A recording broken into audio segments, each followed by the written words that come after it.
രണ്ട് രാജാക്കന്മാർ അധ്യായം 12. യേഹൂവിന്റെ 7-ാം ആണ്ടിൽ യഹോവാശ് വാഴ്ച തുടങ്ങി. അവൻ യെരൂശലേമിൽ 40 സംവത്സരമാണ്. ബേർശേബക്കാരത്തിയായി അവന്റെ അമ്മയ്ക്ക് സിബിയ എന്ന് പേർ. യഹോയാദ പുരോഹിതൻ യഹോവാശിനെ ഉപദേശിച്ചു പോകുന്ന കാലത്തൊക്കെ അവൻ യഹോവയ്ക്ക് ഇഷ്ടമായുള്ളത് ചെയ്തു. എങ്കിലും പൂജാരികൾക്ക് നീക്കം വന്നില്ല. ജനം പൂജാരികൾ യാഗം കഴിച്ചും ധൂപം കാട്ടിയും പോന്നു. യഹോവാശ് പുരോഹിതന്മാരോട് യഹോവയുടെ ആലയത്തിൽ നിവേദിതമായി പരിചയപ്പെടുന്ന ദ്രവ്യമൊക്കെയും ഓരോ ആലയം മതിച്ച വിലയും യഹോവയുടെ ആലയത്തിൽ ഓരോരുത്തരും കൊണ്ടുവരുന്ന സ്വമേധദാനമായ ദ്രവ്യമൊക്കെയും ഓരോ പുരോഹിതനും തന്റെ പരിചയക്കാരോട് വാങ്ങി ആലയത്തിന് അറ്റകുറ്റം കാണുന്നിടത്തൊക്കെയും അറ്റകുറ്റം തീർക്കണമെന്ന് കൽപ്പിച്ചു. എന്നാൽ യഹോവാശ് രാജാവിന്റെ 23 ആണ്ടിൽ പുരോഹിതന്മാർ ആലയത്തിന്റെ അറ്റകുറ്റം തീർത്തിട്ടില്ലായിരുന്നു.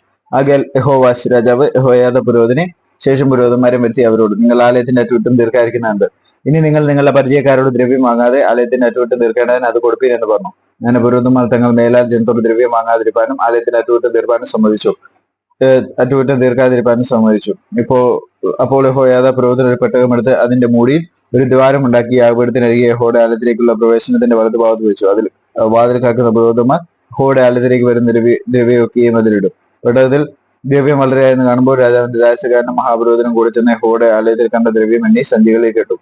അവർ ദ്രവ്യം യഹോവയുടെ ആലയത്തിന്റെ പണി നടത്തുന്ന വിചാരകന്മാരുടെ പക്കൽ തൂക്കി കൊടുക്കും. അവർ അത് യഹോവയുടെ ആലയത്തിൽ പണി ചെയ്യുന്ന ആശാര്യന്മാർക്കും ശില്പികൾക്കും കൽപ്പണിക്കാർക്കും കല്ലുവെട്ടുകാർക്കും യഹോവയുടെ ആലയത്തിന്റെ അറ്റകുറ്റം തീർപ്പാൻ വേണ്ടുന്ന മരവും ചെത്തിക്കല്ലും വാങ്ങുന്നതിനും ആലയത്തിന്റെ അറ്റകുറ്റം തീർപ്പാൻ വേണ്ടുന്ന ചെലവൊക്കെയും കഴിക്കുന്നതിനും കൊടുക്കും. യഹോവയുടെ ആലയത്തിൽ പിരിഞ്ഞു കിട്ടിയ ദ്രവ്യം കൊണ്ട് വെള്ളിക്കിണ്ണം, കത്രികാകലം, കാഹളം എന്നിങ്ങനെ പൊന്നും വെള്ളിയും കൊണ്ടുള്ള യാതൊരു ഉപകരണങ്ങളും അവർ യഹോവയുടെ ആലയം വഴിക്ക് ഉണ്ടാക്കാതെ പണി ചെയ്യുന്നവർക്ക് മാത്രം അത് കൊടുക്കും. അങ്ങനെ യഹോവയുടെ ആലയത്തിന് അറ്റകുറ്റം തീർക്കും. എന്നാൽ പണി ചെയ്യുന്നവർക്ക് കൊടുക്കേണ്ടതിന്റെ ദ്രവ്യം ഏറ്റുവാങ്ങിയവരോട് അവർ കണക്ക് ചോദിച്ചില്ല. വിശ്വാസത്തിന്മേലായിരുന്നു അവർ പ്രവർത്തിച്ചു പോകുന്നത്.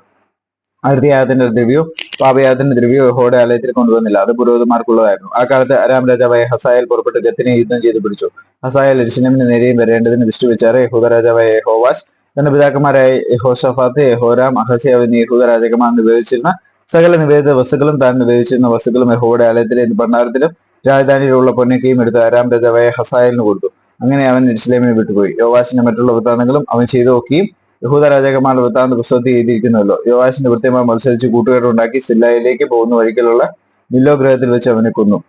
ഷിമെയാത്തിന്റെ മകനായ യോസാഖാർ, ഷേമരിന്റെ മകനായ യഹോസാബാദ് എന്നീ വൃത്യന്മാരായിരുന്നു അവനെ വെട്ടിക്കൊന്നത്. ദാവീദിന്റെ നഗരത്തിൽ അവന്റെ പിതാക്കന്മാരോടുകൂടെ അവനെ അടക്കം ചെയ്തു. അവന്റെ മകനായ അമസ്യാവ് അവന് പകരം രാജാവായി തീർന്നു.